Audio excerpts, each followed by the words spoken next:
Good morning student. हम estimating के video lecture में हम देखेंगे labour required for different work according to national board organisation के अलग अलग कामों के लिए हमें कितनी लेबर की ज़रूरत पड़ेगी हम इस वीडियो लेक्चर में देखेंगे। जैसे अर्थवर्क, यदि हम अर्थवर्क करते हैं, खुदाई करते हैं 100 CFT cubic feet 1000 cubic feet की 1000 क्यूबिक फीट की या फिर 28.3 मीटर क्यूब वर्ग के लिए हमें कितनी लेबर की आवश्यकता पड़ेगी। सबसे पहले नींव में खुदाई कर रहे हैं, हम 1.5 मीटर लिफ्ट ले रहे हैं और 30 मीटर लीड ले रहे हैं। लीड और लिफ्ट क्या होता है इसके बारे में जान लेते हैं। लिफ्ट जो होता है इसको एक फिगर के द्वारा समझ लेते हैं। ठीक है, मानो यहाँ पर आपने खुदाई की, ठीक है, ये आपने खुदाई की और यहाँ पर आपने क्या किया, मिट्टी को डिपॉजिट किया।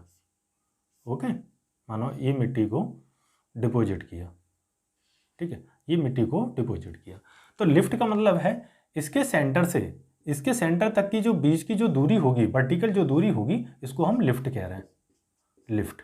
ओके, और लीड इसके सेंटर से इसके सेंटर तक की जो हॉरिजेंटल डिस्टेंस होगी, इसको हम क्या कहते हैं, लीड कहते हैं। ओके, तो लिफ्ट और लीड, तो नींव में खुदाई 1.5 मीटर लिफ्ट रहेगा या 30 मीटर, ठीक है, 30 मीटर लीड के लिए हमें कितने बेलदार, कितने मजदूरों की आवश्यकता होगी, तो वो देखेंगे। इससे नीचे हम खुदाई करते हैं और मतलब ये लिफ्ट अगर 1.5 मीटर से ज़्यादा होगी तो एक अलग प्रावधान होगा, उसमें हम कितने मजदूर लेंगे, कितने मिस्त्री लेंगे, तो एक अलग प्रावधान होगा। ठीक है, 30 मीटर से लीड अलग रहती है, तब भी हमारा अलग रहेगा। ओके, तो समझ में आया लिफ्ट और लीड क्या होती है। लिफ्ट जो होगी ये वर्टिकल हाइट है, ठीक है, इन दोनों के बीच में वर्टिकल हाइट, सेंटर टू दूसरी बार जहाँ तक हमने इसको डिपॉजिट किया, जहाँ जमा किया, उस खुदाई जो की उसके सेंटर से लेके जहाँ डिपॉजिट किया उसके सेंटर तक की जो बीच की वर्टिकल दूरी होगी वो लिफ्ट, और लीड इसके सेंटर से जो खुदाई किया उसके सेंटर तक की हॉरिजेंटल डिस्टेंस को हम लीड कहते हैं। ठीक है, ये करीब 1.5 मीटर तक रहे, ठीक है, और ये 30 मीटर तक रहे, तो हम इस तरीके से बेलदार और मिस्त्रियों के बारे में 100 CFT 1000 CFT के लिए 1000 CFT के लिए या 28.3 मीटर क्यूब वर्ग के लिए हमें 5 बेलदारों की जरूरत पड़ेगी और 4 मजदूर की जरूरत पड़ेगी। ठीक है, तो हमारा जो पर डे हमें बेलदार कितने चाहिए, 5 चाहिए और मजदूर 4, तो ये 5 और 4 9 मिलकर हमारे पूरे दिन में 1000 CFT जो सॉइल है, एक साधारण सॉइल है, सॉफ्ट सॉइल है, क्या कर सकते हैं, खुदाई कर सकते हैं। ठीक है, हमें 5 मजदूर, ठीक है, 5 बेलदार और 4 मजदूर की आवश्यकता होगी। अब नींव में भराई up to plinth level with 15 centimetre consolidation. अब क्या कर रहे हैं, यहाँ पर हमने खुदाई की, अब यहाँ पर नींव में भराई कर रहे हैं, कहाँ तक, प्लिंथ लेवल तक हम इसमें भराई कर रहे हैं, और 15 सेंटीमीटर कंसोलिडेशन। 15 सेंटीमीटर का कंसोलिडेशन मतलब हम उसकी ठुकाई भी कर रहे हैं, जो हमारे पास में सॉइल है उसको हम 15 सेंटीमीटर तक सेटलमेंट भी करके देंगे। ठीक है, तो उसमें हमें 3 बेलदार की जरूरत पड़ेगी, ठीक है, 2 मजदूर की जरूरत पड़ेगी, एक वाटरमैन की जो पानी छिड़कता रहेगा और हम कुटाई करते रहेंगे। ठीक है, तो 3 बेलदार चाहिए हमें, ठीक है, मजदूर कितने चाहिए, 2 और एक वाटरमैन। ठीक है, यहाँ पर 9 लोगों की जरूरत थी, यहाँ पर 3 और 2 5 और एक 6 लोगों की जरूरत पड़ेगी। ओके, अब एक्स्ट्रा मिट्टी को हटाना 30 मीटर तक, अगर हमारे पास में एक एक्स्ट्रा मिट्टी है वहाँ पर हमारा जमा हो जाता है, ठीक है, और मिट्टी लगातार गड्ढे में गिरती जाती है, तो उस मिट्टी को मुझे हटाना है, तो 30 मीटर तक मैं हटाता हूँ, तो एक मजदूर हटा सकता है सॉफ्ट सॉइल को। ठीक है, ओके, अब बात कर लेते हैं सफ़ेदी। सफ़ेदी अगर 3 कोट में करनी है और 12 mm सफ़ेदी हमें 3 कोट में करनी है और 70 मीटर स्क्वायर क्या है हमारे पास में एरिया है, जहाँ पर जैसे मानो ये लेंथ है और ये विड्थ है, इस पर क्या करना है, सफ़ेदी करना है। तो सफ़ेदी करेंगे तो एक वाइट वॉशर जो होगा, एक हमें वाइट वॉशर चाहिएगा और एक मजदूर चाहिएगा जो मिला के देता रहे और वाइट वॉशर वाला करता रहे, तो 70 मीटर स्क्वायर जो एरिया है वो कवर कर सकता है। ठीक है, मतलब 70 मीटर का मतलब 7 मीटर ऐसे कर दे और 10 मीटर ऐसे कर दे, या 10 मीटर ऐसे और 7 मीटर ऐसे, तो 7 गुणा 10 70 मीटर। एक वाइट वॉशर और एक मजदूर, 2 लोग मिलकर 70 मीटर स्क्वायर हमारा कवर कर सकते हैं एक दिन में। ओके, ये पर डे का है। ठीक है, ये समझ में आया, हमारा अर्थवर्क का आया सफेदी के लिए। ठीक है, अब आता है कंक्रीट वर्क। ठीक है, कंक्रीट वर्क कर रहे हैं 100 CFT तक, ठीक है, 100 CFT तक, 100 CFT का मतलब क्यूबिक फीट, ठीक है, 100 क्यूबिक फीट तक हम बिछा रहे हैं। क्या बिछा रहे हैं? कंक्रीट वर्क बिछा रहे हैं, जैसे पीसीसी कर रहे हैं। ओके, तो पीसीसी जब करते हैं तो 2 बेलदार की जरूरत पड़ेगी, ठीक है, 3 मजदूर की जरूरत पड़ेगी 100 CFT के लिए, 1 वाटरमैन की जरूरत पड़ेगी, ठीक है, 3/4 वाटरमैन की जरूरत पड़ेगी, और मैसन की कितनी जरूरत पड़ेगी? 1/4। अब ये देखेंगे कि बेलदार 2, मजदूर 3, वाटरमैन 3/4, तो मैसन मिस्त्री जो होगा 1/4। अब 1/4 का मतलब क्या है? जो मिस्त्री का मतलब 1/4 हमें जरूरत पड़ेगी। हम इसमें इस तरीके से देखते हैं, अगर हमारा एक मिस्त्री का रेट जो है 800 रुपये है, ठीक है, 800 रुपये है, जब हम एस्टिमेटिंग बनाएंगे तो हम इसमें 4 से डिवाइड करने के बाद में, ठीक है, कितना आया? 4 दूनी 8, तो 200 रुपये हमें मैसन के चाहिएंगे। वाटरमैन का अगर रेट होगा, मानो वाटरमैन का रेट है 300 या 400 रुपये, ठीक है, 400 गुणा 3/4, ठीक है, तो 4 से 4 कटेगा 100, तो हमें 300 रुपये वाटरमैन के देने पड़ेंगे, मजदूर के 3, ठीक है, अगर इसके रेट होते हमारे 200 तो 3 दूनी 600, तो 600 रुपये हमें मजदूर के देने पड़ते बेलदार के, तो वो रेट भी हम अभी अगले नेक्स्ट वीडियो में, आगे वीडियो में देख लेंगे, ठीक है। तो समझ में आया, मैसन का 1/4 का मतलब ये है कि हम जो मैसन का जो मतलब टोटल एस्टिमेट कर रहे हैं, ठीक है, हो सकता है कि आपको मैसन पूरा मिल जाए, वाटरमैन ना हो, तो वाटरमैन का जो काम है वो बेलदार कर दे, ठीक है, जो बेलदार का काम है मजदूर कर दे, बट हमारा टोटल कॉस्ट हमें निकालना पड़ेगा कि हमारा जो कार्य है वो इतने कॉस्ट में हो पाएगा, ठीक है।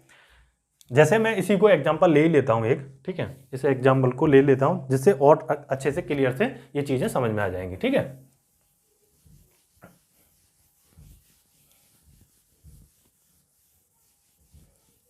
देख लेते हैं, ठीक है, जैसे बेलदार के एक एजूम मान के चल रहे हैं कि एक बेलदार के जो रुपए हैं, ठीक है, बेलदार के जो रुपए हैं मानो 400 रुपये हैं, ठीक है, बेलदार का जो रेट है, बेलदार का रेट जो है 400 रुपये है, ठीक है, और मजदूर का रेट, ठीक है, मजदूर का रेट जो है मानो 300 रुपये, ठीक है, ठीक है, ये 300 रुपये है मान के चल रहे हैं, और वाटरमैन का जो पैसा है 200 रुपये, 200 रुपये में, और मैसन का मानो 800 रुपये, ठीक है, 800 रुपये, ठीक है। तो हो सकता है आपको मैसन मिल जाए साइड पर, ठीक है, बेलदार मिल जाए या मजदूर मिल जाए, हो सकता है वाटरमैन का काम बेलदार कर दे या फिर बेलदार का काम मजदूर कर दे, ठीक है, इस तरीके से ये रहता है। तो हमें कंक्रीट वर्क अगर 100 CFT के लिए डालना पड़ेगा तो कितने रुपए में डलेगा, ठीक है, तो ये चीजें हैं हमारे पास में, कितने 2 बेलदार हैं तो मल्टीप्लाई कर दो 2, ठीक है, तो कितना हो गया 800 रुपये, डिवाइड इनटू मजदूर कितने हैं 3, तो मल्टीप्लाई 3, तो 3 दिया 900, ठीक है, मल्टीप्लाई बाई 3/4, ठीक है, 2, ठीक है, 100 हो गया, 5 दिए 15, तो 150 रुपये, ठीक है, गुणा 1/4, तो ये हो गया 4 दूनी 8, 200 रुपये, ठीक है, तो कितना आया हमारा 800, 900 और 150 और 200, ठीक है, तो कितना आया 1000, 1900, ठीक है, 2000, 2050 रुपये में, ठीक है, 2050 रुपये का जो पर डे वर्क हो सकता है 100 CFT के लिए हमें कितने मजदूरों की जरूरत पड़ेगी, ठीक है, कितना हमारा 2050 रुपये, ठीक है, इस तरीके से हमारा कार्य हो सकता है, ठीक है। वहां पर अगर बेलदार है तो ठीक, मजदूर है तो ठीक, अगर मानो वाटरमैन नहीं है तो काम करा लेंगे, इस तरीके से लेंगे। 1/4 या 3/4 का मतलब समझ में आया आप लोगों के, कि ऐसा नहीं है कि 3/4 चाहिएगा वाटरमैन का, या थोड़ी देर के लिए उसको बुलाएंगे और उसको फिर मना कर देंगे, ठीक है, या थोड़ी देर के लिए हमें पूरे दिन में 1/4 मिस्त्री की जरूरत पड़ेगी, तो हम क्या करते हैं कॉस्ट में कर लेते हैं। ओके, अब RCC वर्क के लिए देख लेते हैं। RCC वर्क अगर 100 CFT, ठीक है, RCC वर्क करना है 100 CFT 100 CFT में क्यूबिक फीट में करना है, तो बेलदार कितने लगेंगे? 3 बेलदार लगेंगे, 3 मजदूर लगेंगे, और वाटरमैन कितना लगेगा? एक सही 1/3, और मैसन कितना लगेगा? 1/2। तो हम इस तरीके से कैलकुलेट कर सकते हैं, तो देख सकते हैं, ठीक है, इनका हम कॉस्ट निकाल सकते हैं कि इतने वर्क के लिए हमें कितने रुपए में हमारा काम हो जाएगा। लेबर का रेट, मटेरियल का रेट नहीं, सिर्फ लेबर का है, ये 2050 जो आया वो लेबर का रेट है, ठीक है। RCC का जो मटेरियल का रेट वो अलग रहेगा, ठीक है, वो उसको अलग कैलकुलेट करेंगे।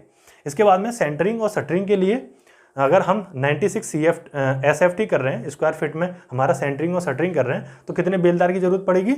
हमें 4 तो बेलदार की जरूरत पड़ेगी और 4 हमें कारपेंटर की जरूरत पड़ेगी। ठीक है, 96 अगर SFT square feet 96 square feet हम सेंटरिंग और शटरिंग कर रहे हैं तो 4 बेलदार और 4 कारपेंटर लगेंगे। ओके, अब आता है रेनफोर्समेंट वर्क। रेनफोर्समेंट वर्क, ठीक है, यहाँ पर था आरसीसी वर्क। ठीक है, यहाँ पर कंक्रीट डाल लेते हैं आरसीसी में, यहाँ पर रेनफोर्समेंट वर्क। रेनफोर्स मतलब सरिया बांधना। ठीक है, जब आप स्टील को बांधेंगे तो एक ब्लैक स्मिथ की जरूरत पड़ेगी और एक बेलदार की जरूरत पड़ेगी। ठीक है, reinforcement work. Okay, reinforcement work. ठीक है, तो कितना रहेगा, एक सेकेंड, इसमें एक क्वांटिटी देख लेते हैं कितने क्वांटिटी के लिए था। एक सेकेंड होल्ड करना।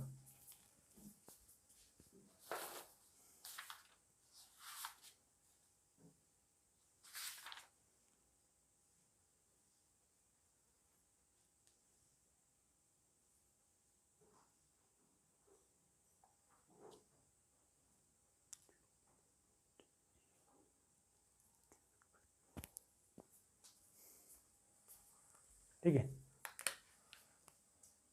ये है 1 क्विंटल के लिए। ठीक है, क्विंटल के लिए 1 क्विंटल के लिए। ठीक है, तो कितना, एक ब्लैक स्मिथ एक दिन में 1 क्विंटल और एक उसके साथ में बेलदार मिलकर 1 क्विंटल वो रेनफोर्समेंट कर सकते हैं। ठीक है, फिर आता है फर्स्ट क्लास ब्रिक वर्क। ठीक है, in superstructure. First class brick work in superstructure में अगर 100 CFT के लिए हम कर रहे हैं और 1:4। ठीक है, फर्स्ट क्लास ब्रिक वर्क कर रहे हैं इन सुपर स्ट्रक्चर, मतलब जो ऊपर की चिनाई कर रहे हैं हम, उसमें कितना है 100 CFT कर रहे हैं और 1:4 का हम रेशो ले रहे हैं। तो कितने मैसन की जरूरत पड़ेगी हमें, 2 सही 1/4 और मजदूर 4 सही 1/2 और वाटरमैन 1 सही 1/2। ठीक है, तो इनका हम कॉस्ट निकाल लेंगे तो हम ये बता सकते हैं फर्स्ट क्लास ब्रिक वर्क जो होंगे हमें इतने मिस्त्री, इतने बेलदार और इतने वाटरमैन की जरूरत पड़ेगी।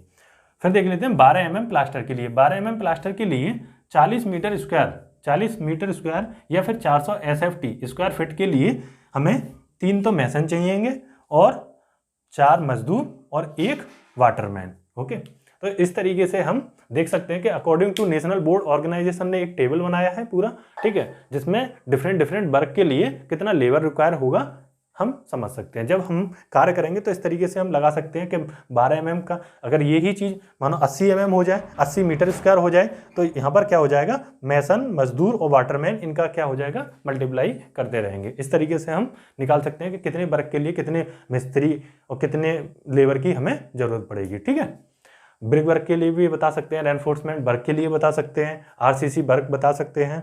ठीक है, सेंटरिंग शटरिंग के लिए, कंक्रीट वर्क के लिए। ठीक है, इधर हमारा एक्सकावेशन था। ठीक है, इधर एक्स्ट्रा मिट्टी को हटाना। ठीक है, सफ़ेदी करना। तो इन चीज़ों को हम डिफरेंट वर्क को कितने लेबर चाहिएगी हम बता सकते हैं। ओके, तो इस वीडियो में इतना ही। तो आप अगर इन चीज़ों को आपको पसंद आ रहा है, एस्टीमेटिंग जैसे चल रहा है, अगर आपको एस्टीमेटिंग समझ में आ रहा है तो कमेंट्स में बताते रहें। अगर कुछ आपको समझ में नहीं आता है, कुछ पॉइंट आपको पूछने हैं तो कमेंट्स में लिखकर पूछ सकते हैं। Okay, thank you.